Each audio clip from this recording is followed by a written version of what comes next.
Hey guys, this is GameCal. Apologies for the sort of lack of TCG stuff going on in the last couple of weeks here. Like, we have been doing things, but it's mostly been stream-based stuff, and last week I wasn't actually available to do Mysterious Treasures as a set, so the others have played a little bit and explored a tiny bit of stuff. We've been exploring it midweek as well on stream, but we still have to do the set proper, and there's other changes to the actual format that we're playing here as well that we need to go over. You may have seen with the Ruby Sapphire Power Keepers video that we played Constructed for that instead of just using our collections, and it was so much fun to do. We got to explore a ton of things that we never actually pulled and or were just never in combination with each other at the time, but it was mostly, let's say, the Venusaur Blissy deck. There was never going to be any chance of that happening. Maybe some sort of variant of it with Sceptile, but that's, you know, clutching at straws. There was a ton of other things that were really good that we had as well. Banette was there, there was a Zapdos thing that was there. We could play Raichu, Executor, Ryex, all sorts of stuff, and everybody had a ton of fun with it. So what we're going to do for the next format, for the 2008 setup, we are going to try that for the whole game.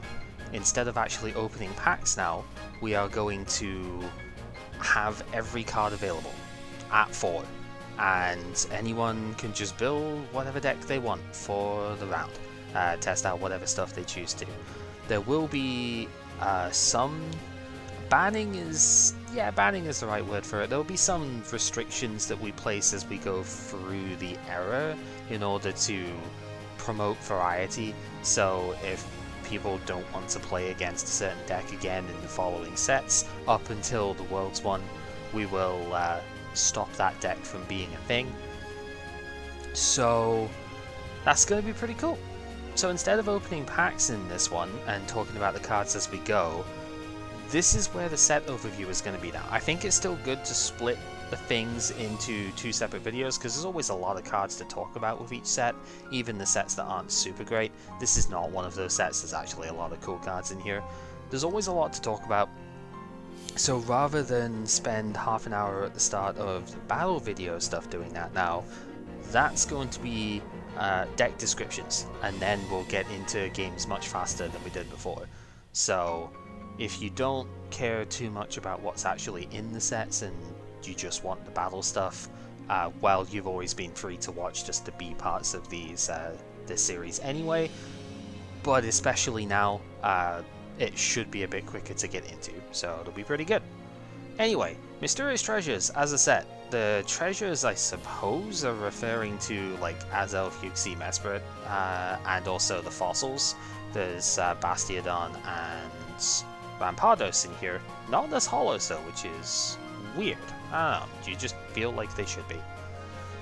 This is also, I think, the last set where there's an Alakazam that's not a basic Pokemon, and it's not just like a Pokemon V or an EX or something of that kind.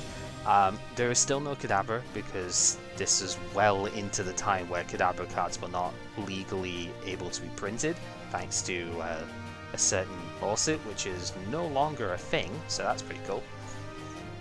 Maybe eventually we'll see another Kadabra, but this is not that time. As a result, the Abra actually has an attack that lets you evolve into Alakazam straight up, so you obviously can still play Red Candy for it, but you don't have to play Red Candy to get this thing out. The Abra can do it as well. When it comes to the cards in this set, and like the promo stuff down here, the promos were non-significant outside of it would have been Pop Series 6, would have been good for drafting because it's a lot of alternate art and a lot of reprint stuff like the Lucario, the Manaphy from the previous set. These things we just didn't really get enough of to use at the time, but now it's mostly just because they look better. These arts are just nicer overall than the ones that we had access to otherwise. This Pikachu I think is different. I think I saw Pepper trying this in the Raichu thing, but I like this Pikachu because it has an effect which is pretty good, and also synergizes with the Power Keepers Pichu that can search for lightning Pokemon, so I think it's neat. Anyway, let's go over the stuff in the set. I have tried to do this once already and it took over half an hour, so I'll try and be a little bit quicker going through the stuff here. Trainer cards there's not a ton of, but most of them are relatively important here. Bebe Search is fringe, but will see play in EX decks at the moment instead of Professor Elm's training method. The reason you don't play this normally is because Celio is just better, because it doesn't force you to put a card from your hand back into the deck. But this lets you search for any Pokemon, including EXs. So if you are still clinging on to one of those Stage 2 EXs or something, or if you're playing maybe Rayquaza EX, which you can't hold on Mentor out, this is an alternative you can play. Dusk Ball is the bottom deck version of Master Ball. Probably won't see a lot of play as a result, but hey, look at the bottom 7 cards of the deck, could be a thing. You could combine this with like Pokedex Handy to put a card on the bottom of the deck. If that's a Pokemon, you can fish it out. Kinda cool. Fossils do get Fossil Excavator here. We did lose Strange Cave, so we no longer have access to the Stadium card that lets you put the other fossils out, but this one lets you search for either a Fossil Trainer or a Stage 1 or 2 that has a Fossil Evolution line in it. Deck or discard pile, so it's very versatile, but the fossils themselves just aren't worth it, so it's not going to be very useful. Lake Boundary turns all of the weaknesses into ×2 again, so you can, you know, play a 4 corner style deck with this. Decent counter stadium, maybe see some play if we do go down that route. Night Maintenance is Nightly Garbage Run under a different name, or Super Rod if you played Expanded. Pretty solid. We did lose Holon Farmer, so now we have access to this as a trainer card again, which is pretty good. Quick Ball, not the Quick Ball in Gen 8, so you actually can't play this one in Modern because it's got different text. It's Fast Ball, but for any Pokemon instead of just the evolution cards. Fast Ball came out in Skyridge, so it's been a long time since we've had that, but this is really, really good for turbo-based decks. Also pretty good for the Gyarados thing that I want to play too. We'll get into that on, you know, the next video. Team Gladiator's Wager. Disruption is back. You have to play rock, paper, scissors for this one. Side note, we actually do have RPS tiles now, which is pretty cool. Like, we've always had other tiles, but these ones are just like your water, grass, fire thing. And, you know, it says on the back of them clearly it's just like who has a type advantage wins. It's pretty slick. I like it. So RPS is something we will have to bring out as a thing. If you know, it's Team Rocket's admin, but whoever wins the RPS gets 6 cards, whoever loses the RPS only gets 3. This is going to be a game changer. It may not be played too often right now, but it will still be played. But when Claydol comes out and you can mitigate the fact if you only drew 3 cards, this is going to be insane. And if you win the wager and the opponent only has 3 cards and they just can't draw out, you're golden. That's it. Multi-Energy makes its last debut here. I am so glad we're not actually opening this set because I'd be mad every time I pull one of these. We've got about 20 of them in our collection, so you know, there is that. The level X's, the notable one that we can talk about from the last set is the Lucario level X, because Lucario was from the previous set. Nobody pulled it though, really. There was like 1 copy around, I think, so we'd have had to rely very heavily on this one from the Pop series to play it. Don't have to worry about that anymore. When you evolve into this Lucario, it has an agility just built in. It's immune to everything from an attack next turn, which is really good. And close combat kind of synergizes with that.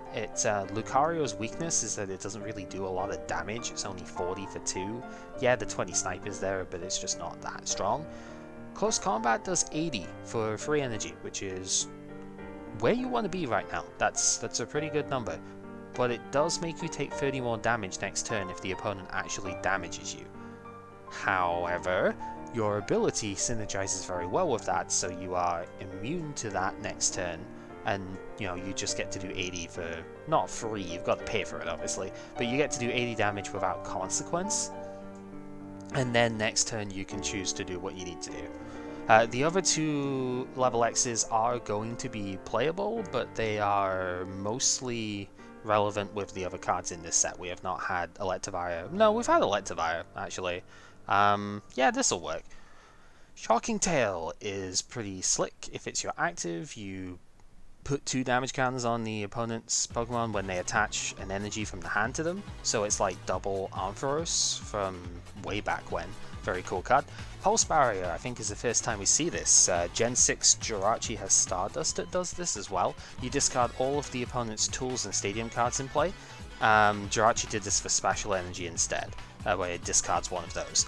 And 50 damage for 2, which is pretty good. But if you do manage to discard one of the opponent's cards, you have an agility effect. So both of these cards are really good. We also don't have reversal anymore, so it's hard to get them out of the active if this happens. Warp point or bust, basically. Magmotor we'll talk about when we actually get to it in the set. So now for the rest of the stuff here, I shouldn't spend too long on Agron. It's pretty intriguing. It's got a Delcatty style of attack where it gets all the energy from your discard back into the deck. If a special metal energy happens to be there, 70 for 2, which is pretty good. If you can get 4 metal energy on this guy, like the special ones though, you can just do 100 damage with no recoil, because metal energy reduces your own self damage as well, which is pretty solid. So there is a deck with that, but it's very, very clunky. The Alakazam in question is one of the only times you can interact, like a trap card sort of interact in the opponent's turn. If they use a Pokepower, you can discard 2 cards from your hand to block that power. It's a soft once per turn, so if you have more than one Alakazam out, it's pretty good. Its attack is terrible though, so it is like a 101 tech, competes with Dusknoir that way, so I don't know if it's actually going to be good. Ambipom is mostly notable because Tail Influence is very annoying. The opponent has to flip a coin until they get heads. Strange circumstance, but okay. For every Tails that they get, they have to remove an energy that's on their Pokemon. You actually get to choose it too, so it's like you choose to remove an energy for every Tails that they flip and put it on the bottom of the deck. Makes it kind of annoying, they've got to search it back out, etc, etc. Charity Tail is also like monstrous if you don't actually read the second part. The opponent can discard 2 cards from their hand to make the damage 70 less than what it would normally be. 80 for 2 is insane, but it's an 80 HP Pokemon itself, so meh. As Elf, I think, is the only one of these late trio that's ever going to actually see play. They do rely on having all 3 of them out in order to do stuff, but I think this is probably it. Maybe Mesprit gets played as well. As Elf would be played as a one-of in the AMT decks later. I guess it's AMT. Yeah, the Asper. Lake Trio stuff, where if you have Uxie and Mesprit in play as well, the opponent's basics take 1 more energy to attack. So this will be useful for the SP format later on. You can only have this as a hard, like, once per use though. So you play 1 of this and then the other as Elf. The Mesprit, if you have them all in play, gives you 0 retreat, so you might play that just because of that, but I think you can get away with just stadium card stuff to do that. And then the Uxie is pretty awful, unfortunately. Its attack is the one that you need the others in play for. Memory Out is kind of interesting, but it's just so slow and so easy to play around that it's never going to see play. Blissy is probably the boogeyman deck of this one. It's very similar in style to the Blissey V of modern day, but it's like infinitely worse. This card is hard carried by Cessation Crystal and to a lesser extent Crystal Beach, and doesn't do anything otherwise, in my opinion. We're never going to see the power, but it's a sort of magical mallet style thing, if you know Yu-Gi-Oh! If you've got Happiny under the Blissey, you shuffle any number of cards from your hand to deck up to the energy that's on Blissey, and then redraw them. So it's a mulligan style thing. Happy Chance is what we're here for.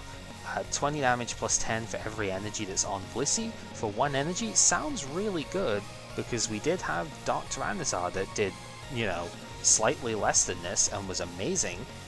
But Dark Tyranitar had special darkness energy. This doesn't have any such thing. What it does do though is before doing damage you can attach a basic energy from the discard to the Blissey, so you can augment the damage before you do it. It just scales so badly. I've been testing this for a lot today because it's going to be played tomorrow in the actual games because Matt's playing this deck, and it's awful. It does no damage whatsoever. You have 4 energy on this thing and it does 60.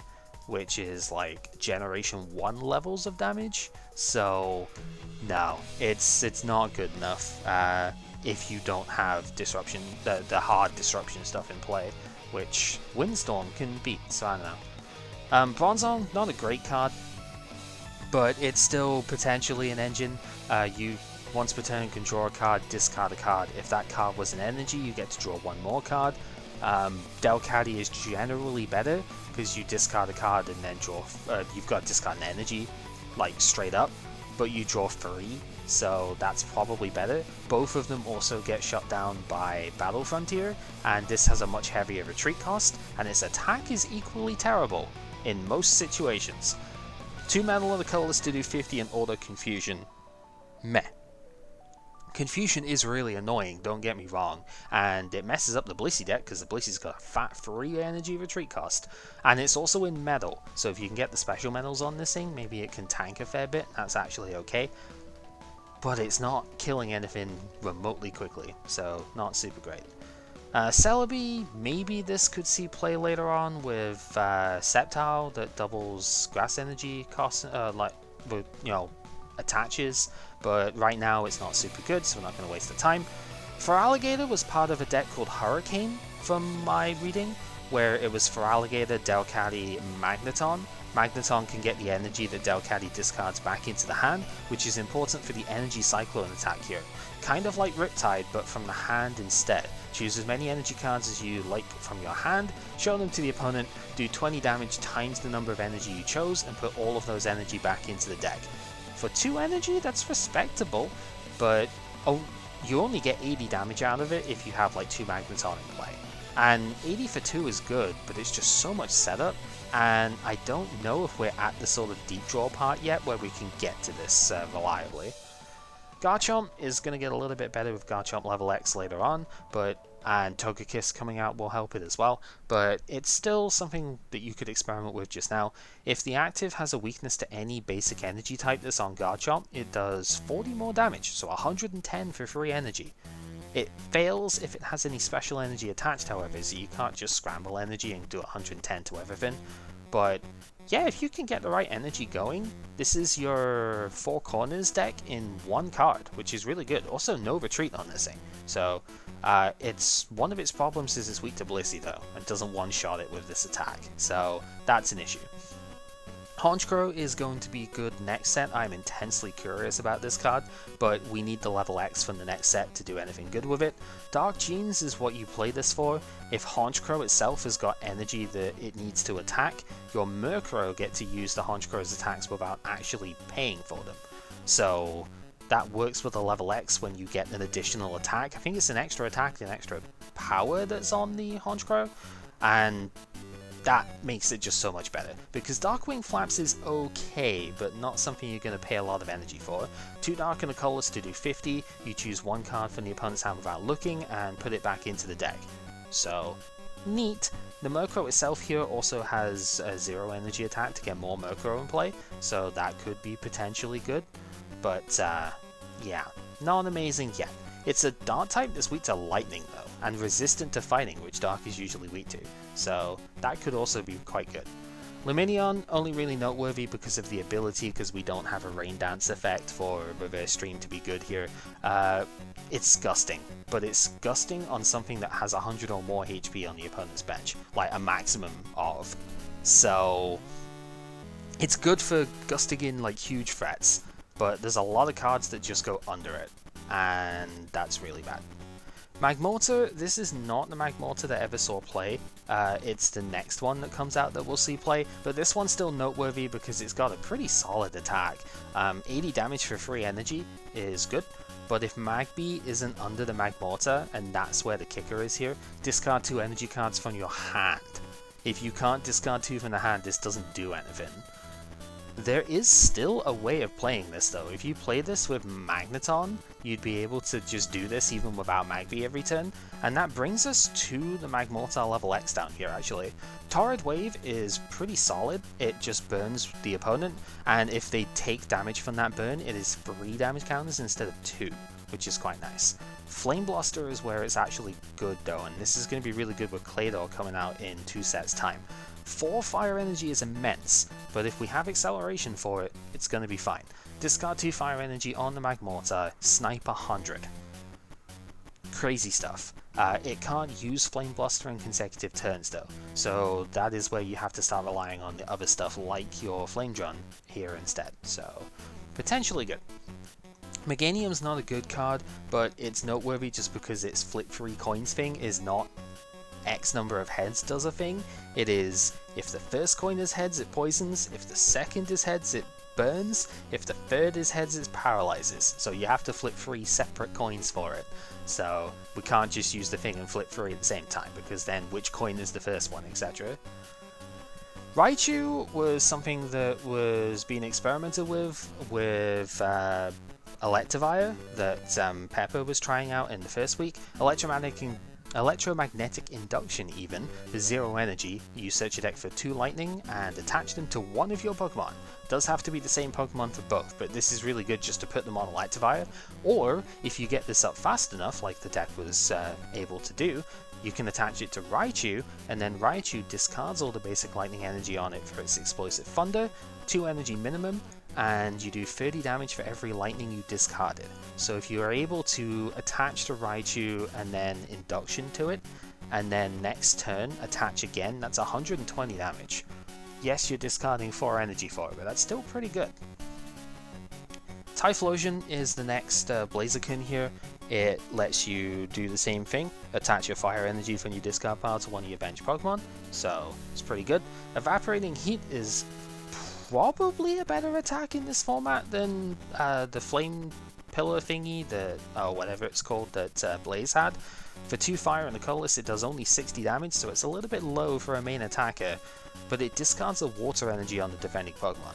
You might think that's too specific because it's only for against water decks, but no, because this discards Hold on Cast Form as well as double Rainbow energy, and if they're live, Scramble energy. So it's really good at outing special energy in particular, which is nice. Tyranitar, just like basically every other Tyranitar, is too expensive for its cost. 2 fighting, 2 ground, 2 dark even for 80, and it's an eruption based attack, just never gonna work. And then onto the res here we have Aryados, which makes your opponents, well, it makes all Pokemon have 1 more energy in their retreat cost. It does stack, which means you can use this with the Masquerain down here, which is for 2 colorless energy, does 20 for every colorless in the opponent's retreat cost. So to take a decent enough example here, just an average Pokemon for Alligator with its 2 energy retreat, if you put 2 Aryados in play, the guy down here, Masquerain, is going to do 80 for 2, which is like a fun idea. But some Pokemon don't have a very high retreat cost, and also 80 for 2 on a 70 HP Pokemon is just not really strong enough. Maybe if we had double colorless this would be playable, but we don't, so, you know. Crowbar is potentially a way that you could abuse the Aryados though. If you can run the opponent out of wall points, this might be decent. When you evolve into Crowbar, you Toxic Poison 2 damage counters instead of 1 onto the active Pokemon. Strike and Fade is kind of whatever. You snipe 50 for 2 Psychic, which is good conversion numbers, but then if you flip Tails, you've got to shuffle the Crowbar and all of its cards back into the deck. So then you've got to pull it out again, and that seems a bit awkward, to be honest. Executor, very intriguing answer to something like Blissy, because they do play a lot of basic energy in the deck. You flip a coin for each basic that's on Executor and a defending Pokemon, 30 damage times number of heads. Good if you're not running against special energy, but also nutritional support is fantastic for this too. For 1 grass energy, search your deck for up to 2 grass and attach them to any of your Pokemon however you want. So it doesn't even have to go to the same Pokemon, which is really good. So there's potential again with the Venusaur, the Sceptile later on to do some stuff here. It doesn't really benefit String Bomb, but just searching your deck for 2 grass energy and attaching them could be strong enough in that deck. Gyarados is the main card I'm interested in this round. Dragon DNA lets you use any of your attacks from the Magikarp that you evolved from, and also does 30 extra damage when you use one of those attacks. Magikarp has Flail. So you have a 1 energy Flail that has a base modifier of 30. and then 30 plus 10. It's like Gen 5 Outrage. It's fantastic. You do have to have damage on you in order to do anything in the first place, but we have ways of doing that. We'll get to that in the profile stuff of the weekend. Enrage is its actual attack, and this is a mean attack if you can pull it off. Usually Scramble Energy is the only way this is going to work though. 80 damage for 2 water, 2 colorless. Bit expensive, but okay, it's 120 HP stage 1, we're going to be okay with that. Flip until you get Tails. For each heads, choose a card from the opponent's hand without looking at it and discard it. If the first one is Tails though, you are confused. Crazy potential on this attack. It's just so powerful. You flip Tails though and you feel so bad about it, but if you just flip a couple of heads first, then you're killing the opponent and also removing a couple of their key cards out of hand too. This could be devastating. Speaking of devastating, Kricketune, not exactly one you would think would be very good, but Concerto is crazy. 2 grass energy, 40 plus 10 for each Kricketot and Kricketune you have in play. It's only 80 HP, but it does 80 damage for 2 energy on a Pokemon that doesn't need abilities. This is Cessation Crystal Fodder. It's a very strong deck actually, we did build this one. Pepper and Sai have both played it and it's ridiculous. The Kricketot itself has got a Call for Family attack too, so if you just have an energy that you can attach turn 1, you can use it to get your basics going. They play Tauros too, so they can Call for Family for 2, and it's just crazy. This is super fast. 70 for a single double rainbow, consistently. Powerful stuff. Mantine, I only want to note this because this is the only time Mantike actually gets printed, and it's kind of neat as an ability actually. If Mantike is under the Mantine, then your retreat cost for the water Pokemon is 2 less. You could facilitate that with Hold On Mentor, just like we did with the Electabuzz and such before. You just search for Mantine and Mantike and Baby Evolve, and you've got 2 less retreat straight away. Giant Wave is a little bit underpowered at this point, 2 water for 50 and it can't do it next turn. If you could stream these things, then that would be respectable, but this is the kind of thing we were doing with Dodrio in Gen 2, and it was 40 for 2 at that point. It hasn't kept up. Mr. Mime is potentially extremely annoying if your opponent has 2 or less energy cards attached to them. You don't take any damage from their attacks. If you happen to go through Mime Jr., you also don't get affected by the other effects of them too, so it ends up becoming a full agility. This is super irritating. A lot of the times, many decks are going to be using stuff like Scramble Energy or Double Rainbow Energy in order to fuel their heavier attacks, and this just stops that from being a thing, because they have to put a 3rd energy card on the same Pokemon to do anything to this. Trick Play is not super good. We're basically reading this as the opponent calls your coin toss, and then you flip a coin, and if the opponent calls it wrong, they take 50 damage. If the opponent calls it right, you do 20 to the Mr. Mime. The reason is it's just not really viable to make it so that we don't show the opponent the coin flip as we're doing it. You know, because of the way our coin flippers work, it's just, we'd have to make a hidden zone every time, and it's really stupid and annoying. Speaking of powerful stuff though, that isn't stupid or annoying, Nidoqueen is really good. Nidoking is not amazing for this, but Sai was trying out the Delta stuff with this, and it was pretty cool. It makes your non-Nidoqueen Nidos take 1 colorless less to do their attacks, which is really nice for the Dark Nidoking in Dragon Frontiers, because that's got some good stuff right there. But it's actually just an attacker in its own right. Give Aid does 90 for 2 Psychic and a colorless, but if you don't overbench the opponent, it only does 50 instead. That's fine. That's not hard to do because you have Dusknoir that can force the opponent to have less than 5 Pokemon on their bench. So then you just max out your bench and you're done. I think Sudowoodo's kind of noteworthy just because, again, Evolves from the only Bonsly that's ever been printed. It's not super good though. It's got an agility based thing if you do evolve from Bonsly. It's kind of also noteworthy because it's the only thing in this set that's not a level X that's ×2 weak, and I guess it's just a good flavor text thing where it's just ×2 weak to water because it really hates water. Other than that, only a couple of other noteworthy cards in here. I've been told that Dodrio actually won some low level events with Lucario. Okay, Triple Peck does 30 to free of the opponent's evolution Pokemon for free energy. I think that's the idea. Also resisting fighting, so resisting other Lucario was the thing. I don't think it's good other than that, but anti-meta pick, I suppose. And then Octillery is the other major one I want to note, where for 2 colorless energy, if the opponent's got a special energy attached to them, it does 60 for 2 instead of 30 and discards that special energy, which I think is honestly super cool. Alright, so not much shorter on the stuff here. It's hard to talk about everything that you want without going overboard here, but I think we got through most of the stuff with it. It's a pretty solid set. There's a lot that you can look at here. There's a fair bit more nuance in some of these as well. Like we do have stuff like Fire Starter coming in. Rainbow Scale is an interesting sort of effect to go with here. We have, you know, cards like the Energy Cyclone stuff is pretty sick as well. And yeah, Level X's for the Stage 1 aggressive stuff as well is quite nice.